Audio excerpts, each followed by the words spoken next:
दिव्य अनुभवों की इस श्रृंखला में मैं आपका एक बार फिर से स्वागत करता हूं।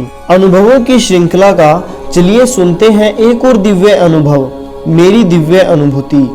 हमारे आश्रम की ओर से जो सत्संग कार्यक्रम हो रहा था, मैं उसे सुनने के लिए पहुंच गई। वहां पहुंचने में लेट हो गई थी, इसलिए जब मैं वहां पहुंची तो सत्संग समाप्ति के पश्चात साधना का भजन चल रहा था।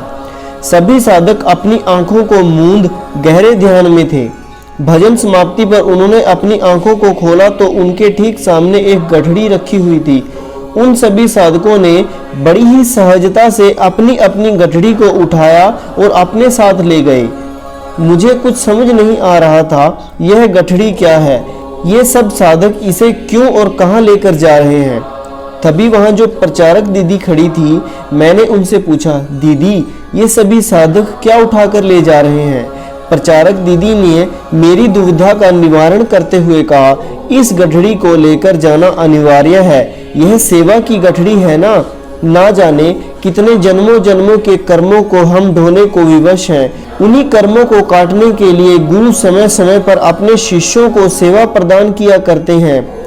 ये सभी साधक गुरु घर से प्राप्त होने वाली सेवा रूपी गठड़ी को उठाकर ले जा रहे हैं। सेवा की गठड़ी ही कर्मों की गठड़ी को हल्का करेगी। मैंने पूछा, दीदी अगर मन ना हो तो भी क्या यह सेवा करनी होगी। प्रचारक दीदी ने कहा, जी यही गुरु महाराज जी की आज्ञा है। गुरु हमें हमारे दुखों से मुक्ति दिलाना चाहते हैं, हमें हमारे आवागमन के चक्र से छुड़वाना चाहते हैं, इसलिए उन्हें हमारी सेवा साधना का आधार चाहिए। गुरु महाराज जी का आदेश है, सेवा करने का मन हो या ना हो, सेवा तो करनी ही करनी है। मनमुखी नहीं, गुरुमुखी बनना है। सभी से कहना है कि अच्छे से सेवा करो, गुरु घर से सदैव जुड़े रहें, नियमित रूप से साधना भी अवश्य करें। चुनाव आपका है, सेवा की गठड़ी या कर्मों की गठड़ी।